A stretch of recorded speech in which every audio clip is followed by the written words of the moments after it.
বৈদেহীর কথা শুনে শেষ পর্যন্ত মেহেন্দিকে জলে ফেলছে উৎসব। সম্পূর্ণ জানতে ভিডিওটিতে একটি লাইক করে দেখতে থাকো।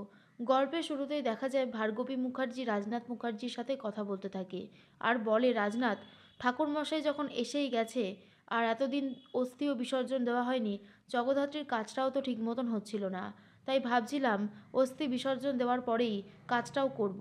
তুমি কি বলো? রাজনাথ মুখার্জি বলে, হ্যাঁ বৌদি, আমিও আর লেট করতে চাইছি না। তখনই প্রীতি এসে বলে, কিসের কাজ? কি কাজ হওয়া বাকি আছে এখনও? ভার্গবী মুখার্জি বলে, কেন? এখনও তো জগদ্ধাত্রীর শ্রাদ্ধ শান্তিগুলো সেভাবে হয়নি, সেই কাজগুলো কমপ্লিট করতে হবে। প্রীতি তখন বলে, তোমরা সত্যি পারোও বটে, শেষ পর্যন্ত এখন এসব কাজ করবে তোমরা? হাসির পাত্র হয়ে উঠবে। এরপর ভার্গবী মুখার্জি বলে, প্রীতি, মুখ সামলে কথা বল, এই রকম কথা বলিস না। কি ব্যাপার বল তোর, যে তুই এখন এই সমস্ত নোংরা নোংরা কথা বলছিস? সানভি তখন বলে, ওর আর কাজ কি, ও তো ইদানিং এইরকমভাবেই কথা বলতে শুরু করেছে। তখন প্রীতি বলে, ভার্গবী মুখার্জি, তারপর সানভি মুখার্জি, এরা কি কথা বলছে? আর সবথেকে বড় কথা, আমি কোনো অন্যায় কিছু বলিনি, যা বলেছি তা একদম ঠিক কথাই বলেছি। সবথেকে একটা বড় ব্যাপার কি জানো? তোমরা অন্যায় করেছো। তোমাদের সবাইকে মেহেন্দি শেষ পর্যন্ত জেলে ঢুকিয়ে তবেই ছাড়বে। এর মধ্যেই ভার্গবী বলে, হ্যাঁ রে প্রীতি, আমরা যদি অন্যায় করি তাহলে আমরা জেলে যাব, কিন্তু তোকে এসব নিয়ে ভাবতে হবে না। তুই আর এসব কথা বলিস না। শোন, তুই এই বাড়ির আশ্রিতা, এছাড়া আর কিচ্ছু নয়। প্রীতি তখন বলে, ভুল করছো, আমি হলাম এই বাড়ির মেয়ে, এই বাড়ির প্রতি আমারও একটা অধিকার আছে। আর বড়দি, সেও তো এই বাড়িতেই থাকে, তাই না? তখনই ভার্গবী মুখার্জি বলে, হ্যাঁ থাকে, কারণ কৌশিকী এই বাড়ির দায়িত্ব নিয়েছে। ও সব সময় যা করে ভালোর জন্য করে। আর তুই, তুই কি করছিস? তুই যেগুলো করছিস সেগুলোকে অন্যায় করা বলে। তার মধ্যে রাজনাথ মুখার্জি বলে, শোন প্রীতি, আমি আর এ বিষয়ে তোর সাথে একটা কথাও বলতে চাই না। তুই দয়া করে নিজের মুখটা বন্ধ রাখ। অনেক তো বলেছিস, এবার অন্তত চুপ কর। কিন্তু কোনোভাবেই আর প্রীতি চুপ করতে চায় না আর বলে, অন্যায় যখন আমি করিনি, চুপ করেও আমি থাকবো না। ওই তো স্বয়ম্ভু বেনারস গেছে জগদ্ধাত্রীর অস্থি বিসর্জন দিতে। জগদ্ধাত্রীর অস্থি বিসর্জন দিয়েই ও তো ফিরে আসবেই, আর তারপরেই তোমাদের শাস্তির ব্যবস্থা করবে মেহেন্দি।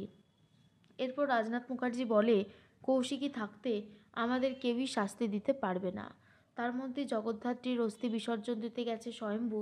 স্বয়ম্ভু খুবই কান্নাকাটি করতে থাকে আর বলে, জগদ্ধাত্রী, তুমি আমাকে ছেড়ে কেন চলে গেলে?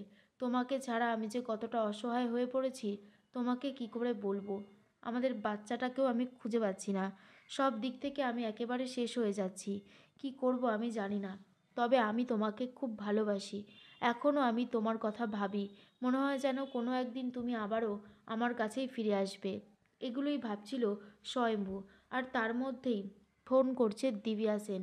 দিব্যা সেন তখন বলে, কি ব্যাপার স্বয়ম্ভু মুখার্জি, বেনারসে চলে গিয়েছো? বেনারস শহরটা তোমার জন্য কিন্তু খুবই ডেঞ্জারাস। এরপর স্বয়ম্ভু বলে, আপনি আমাকে ফোন করেছেন কেন? কিসের জন্য আপনি আমাকে ফোন করেছেন? ফোনটা রাখুন। দিব্যা সেন বলে, আরে বাবা, এত ব্যস্ত হয়ে গেছো কেন? একটু না হয় আমার সাথে কথা বললে। এত ব্যস্ত হওয়ার তো কিছুই হয়নি। স্বয়ম্ভু তখন বলে, আমি আর কথা বলতে পারছি না, আমার ভালো লাগছে না।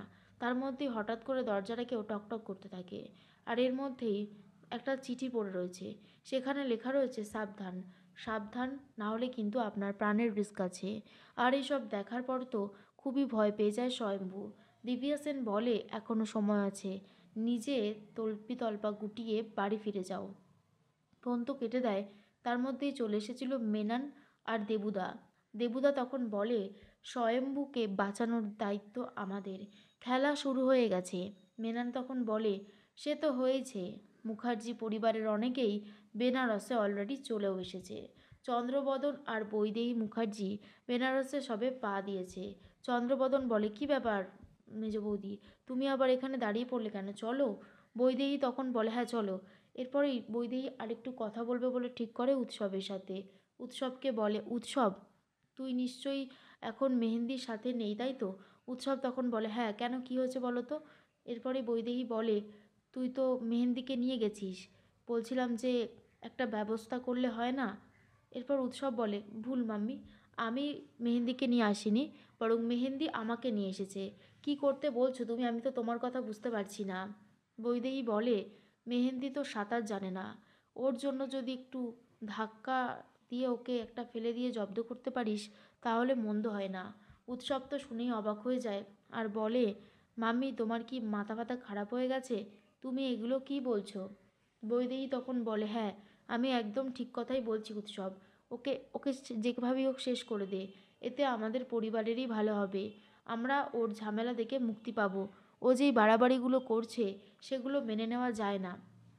উৎসব তখন বলে, এটা হয় না মাম্মি, আমি এত বড় পাপ কাজ করতে পারবো না, আমার পক্ষে এত বড় পাপ কাজ করা সম্ভবও নয়।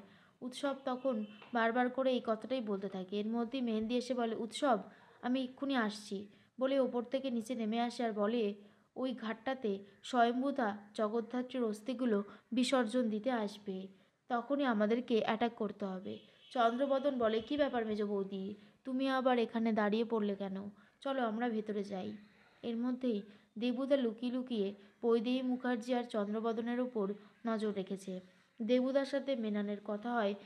দেবুদা মেনানকে বলে, খেলা কিন্তু অনেকক্ষণ আগেই শুরু হয়েছে। এই খেলা খুবই ভয়ানক খেলা, মানুষ মারার খেলা। এদিকে উপাসনাকে তো বন্দি করে রেখেছে দিব্যা সেন, আর উপাসনাকে খাবার দিতে চাইলে উপাসনা খেতে চায় না। দিব্যা সেন বলে, বলো তো এবারে, জগদ্ধাত্রীর বেবি ডেলিভারি আগে হয়েছিল নাকি ব্রেন অপারেশন আগে হয়েছিল? কোনটা আগে হয়েছিল? কিন্তু উপাসনা কোনো কথাই বলতে চায় না আর বলে, জানি না আমি, দয়া করে আমার হাতটা খুলে দিন, আমি কি করেছি? বৈদেহী মুখার্জি এদিকে ব্যস্ত হয়ে পড়েছে মেহেন্দিকে শেষ করার জন্য, আর অন্যদিকে দিব্যা সেন চাইছে উপাসনাকে দিয়ে একটা স্টেটমেন্ট দেওয়া হবে কোর্টে, যাতে মুখার্জি বাড়ির সবারই ফাঁসি হয়। এমনটাই চাইছে দিব্যা সেন, কিন্তু দিব্যা সেন তো জানেই না জগদ্ধাত্রী এখনও বেঁচে আছে।